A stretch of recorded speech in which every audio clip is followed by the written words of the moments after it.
I recently posted a picture of this little streamer here on Instagram and a couple of other places on the internet, and it got a great response. Very simple, well, relatively simple fly to tie.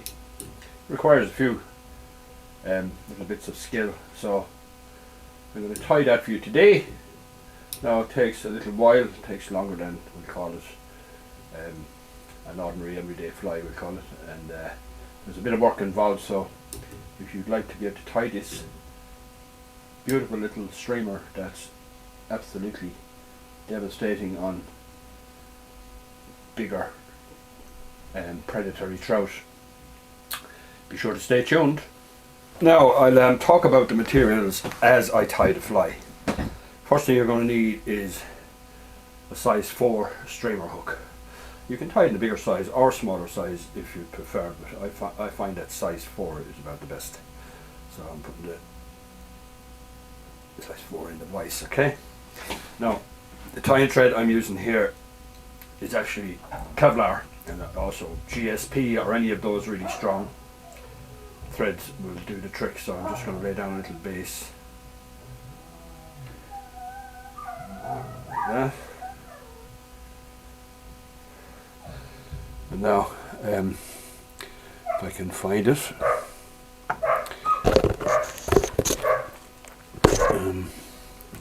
there we are, super glue.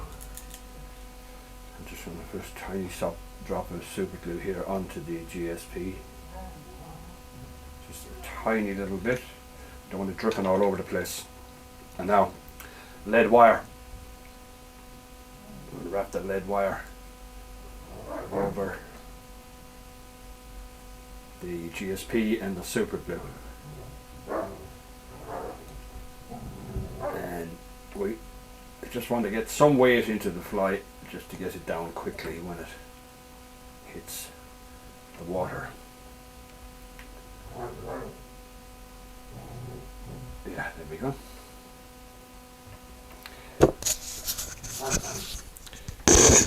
Now there's you want to give a little bit more reinforcement, just go back over back with your GSP again, and you can super glue it again at this point, which I'll do, just as we say in Irish, aragle na hagle, just in case. Now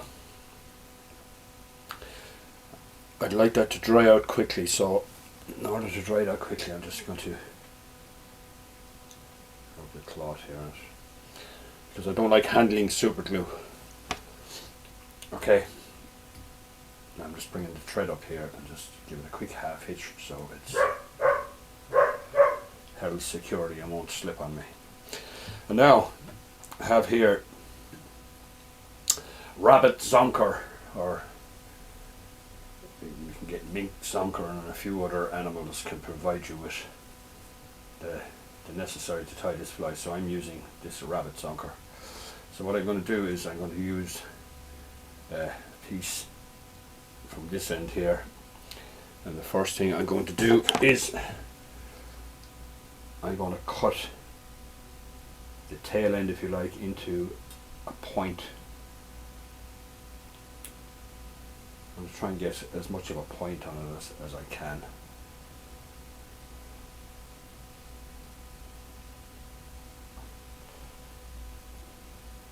It makes it swim better.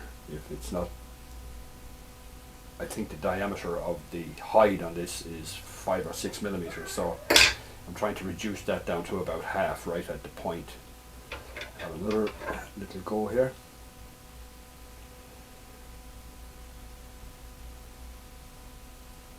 Yeah, that's better. So basically I've made a taper, I've thinned it out. So now, the length, what length do I want it? I want it to extend approximately 1.5 times the length of the hook shank behind. Now that's an approximation. So I think that's just nice there. So that's approximately 1.5 times, maybe almost 2 times the length of the hook shank behind. So that's my measurement. So I'm going to cut that off there now.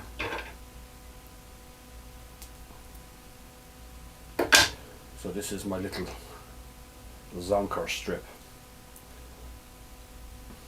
Now I'm going to take the hook out of the vise, and this is the part that can create a little difficulty, but it's not a major issue either. So I'm going to come back roughly, I don't know, 2/3 the length of the hook there, and pierce the hide like that, and then I'll put it back in there again now. When I'm in there, just hoping you can see what I'm doing here, I'm going to push the hook back out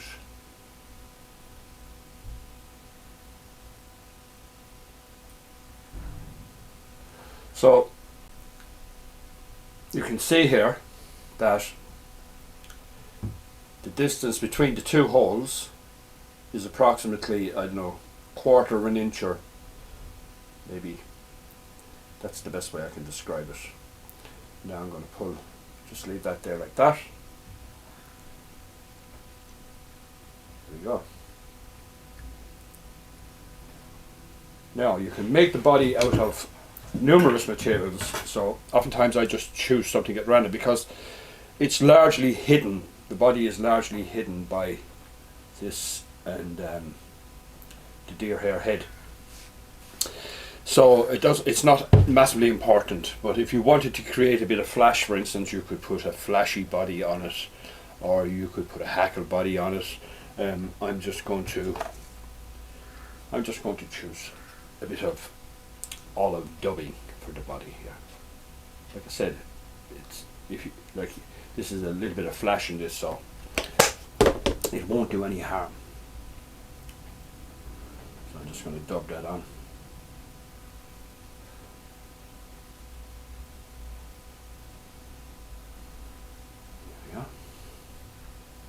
You can go to all kinds of elaborations to make the body of the fly if you want, but in this case I don't believe it's necessary. I'll just cover it all like that.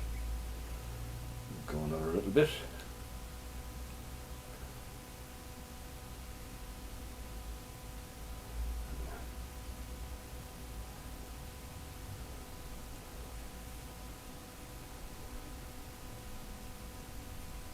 Yeah, rough and ready, not that it makes any difference, okay?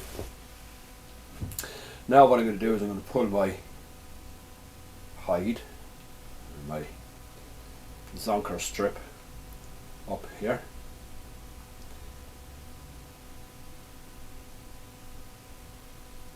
Stretch it out.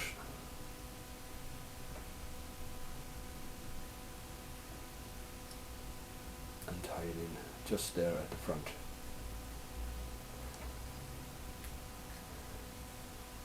Oh.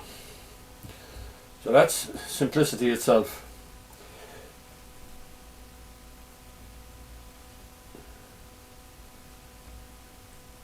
That's well held in place now. It's not going to go anyplace. Alright. Now I suppose comes the more difficult part of going to create the deer hair head. So there is a little bit of work in this. And again, I'm using olive deer hair for this.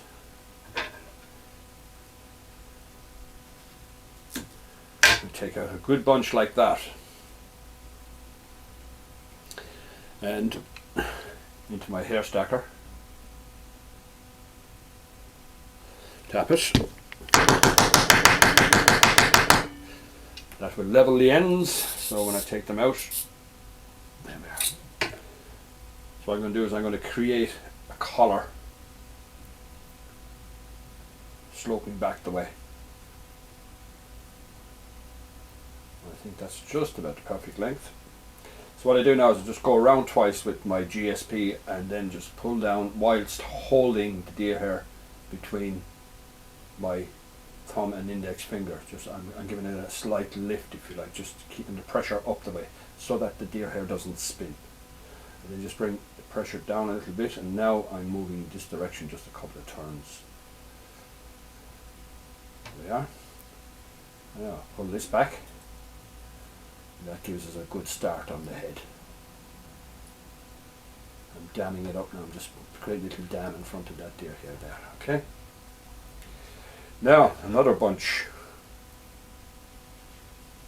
And this time I don't have to stack it because it's just going to be. It's not necessary to stack the hair this time. So this time I want the hair to spin around the hook shank. So again, it's going to go a couple of turns, and if I give it a little push around, it will go around itself. And now here we go. It spins around. Just give it a push back there. Now you could add, if you wanted to create a contrast head, you could add, say, black deer hair now in front, or white, or whatever the case may be. I just think that olive is just exactly what I need. So we still have space for another little clump.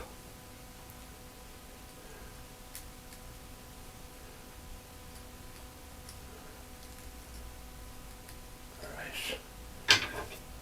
Another clump, okay. Just cutting it out here. Here we are. Pull this back like this. Put it in position. Once, twice, give it that little turn around and it'll spin. There we are. Now, I have to find the eye of the hook here. Push one back. Trying to get everything. There are tools for this, but I just can't put my hand on it at the moment. Just the whole thing is out of place. Tube of a biro or a pen would do. Just to push it back, but there we are, have it now.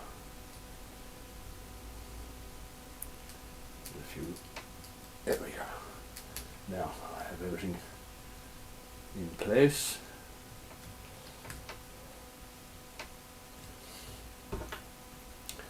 Now we finish. Doesn't matter if you trap a few, it makes no difference.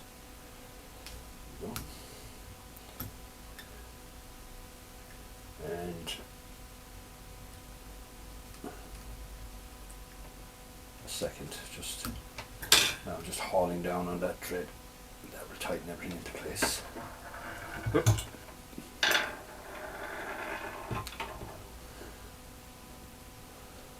So now, you need to just cut that off.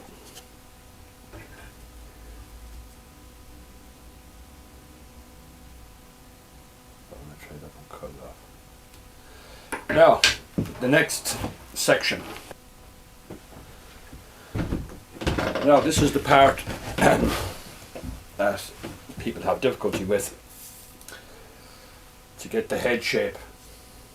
Now what I'm going to use is a razor blade, and for obvious reasons you need to be very careful using a razor blade. This has the edge on both sides, so it's vital that you're very careful to handling it, so you grab it by the edges like that. And there's a tool designed for holding these razor blades specifically for fly tying, but I found that I've seen those tools in use and it's actually more dangerous trying to get the razor blade into the tool than it actually is to hold the razor blade, and just be careful.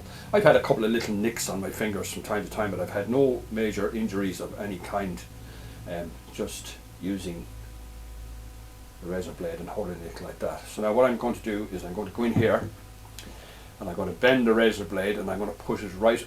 I'm going to use the eye of the hook as a guide, and I'm going to sort of go up and around like that. That sort of way with the first cut. Here goes.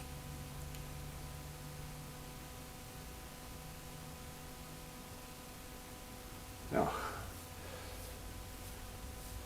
this requires that you just be careful and take your time to create the right shape. So now I'm going around this edge here.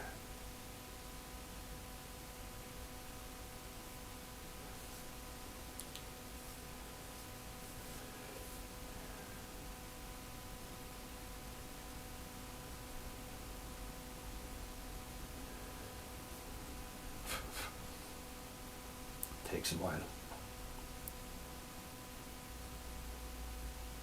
Now there are people who do this, and there are tutorials on YouTube, and they are far better than me at this, because most of the flies I tie are not there's no requirement to use a razor blade like this, but in this case obviously it has to be. Now I'm going to take the fly out of the hook, just blow on it there. Now underneath, the same procedure. Just be careful, keep your fingers well out of the way when you're moving the blade. When you're moving the blade forward, obviously keep your fingers south of the hook.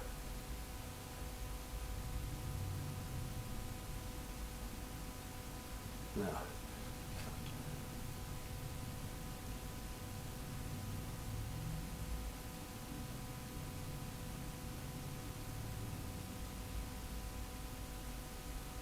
starting to take shape now. Now, what you can do, any little errant pieces that you see, hold the razor blade like this, and then you slice away anything that surplus to requirements. Yeah.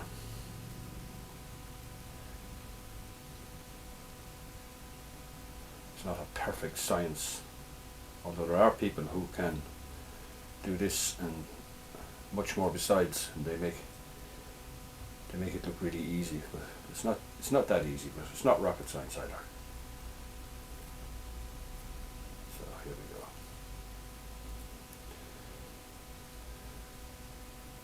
Now you could give all day doing this, like you just need a kind of a rough, if you like, rounded head.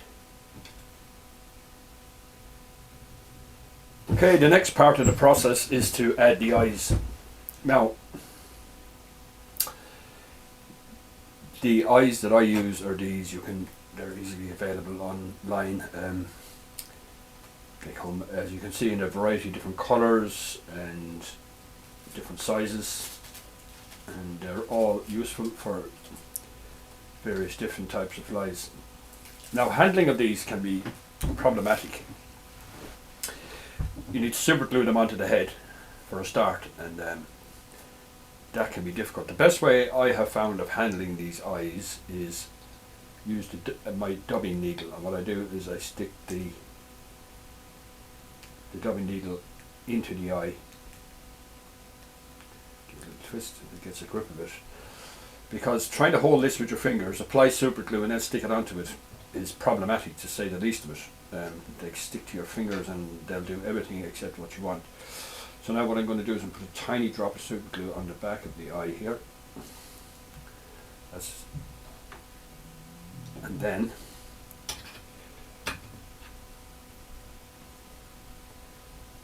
just put it where you want it.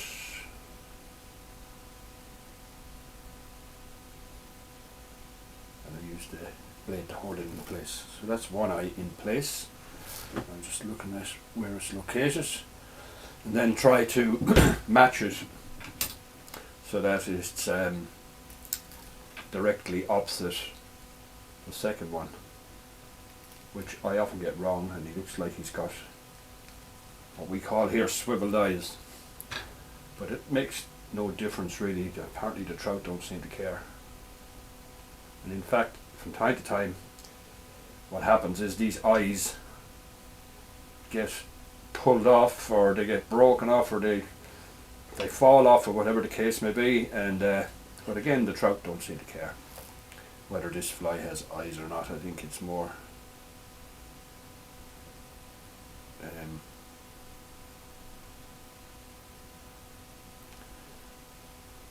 for aesthetic reasons. Now that this one is a little bit lower than the others, so I'm just going to try and shift it up. See what I mean about sticking to your fingers? Right, now The super glue will hold them in place temporarily until such time as I use the UV activated glue to sort of make it permanent. So I'm going to squeeze out some of this. Come on, come out.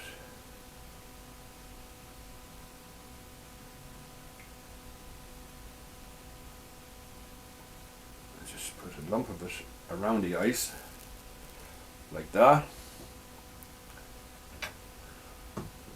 You can be very particular about it, but you don't have to be. Just as long as it gets a grip and stays there. Now I'm going to hit it with the light.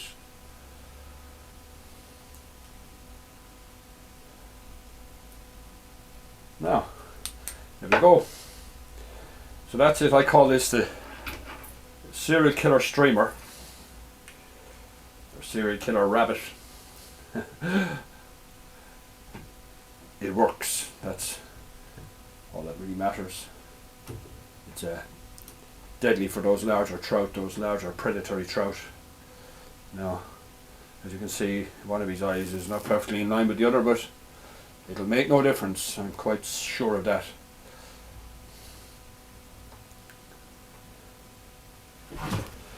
So, there he is. Tie him up in various different colours. I find the olive and black to be the best. And if you fish where there are large predatory trout, try this and I'm sure you'll have a level of success. It's always worked for me. I find this size to be about the best. Now I'm using smaller in lower water as you get into the summer if you want to fish streamers during the summer, but for the most part this is the size that I like to use, and I catch quite a lot of large trout on it. So give it a go. If you're a fly tyer, it's relatively easy. So once again, thanks for joining me here at Gundog and Fly, and I'll see you next time when I'll be talking about some other aspect of fly fishing. So sinna bhfuil únsa don tráseo be me chaint ríist liv an céadú eile. Idir an gálinn bígí sláin agus bígí ag éascracht. Slán go fóill.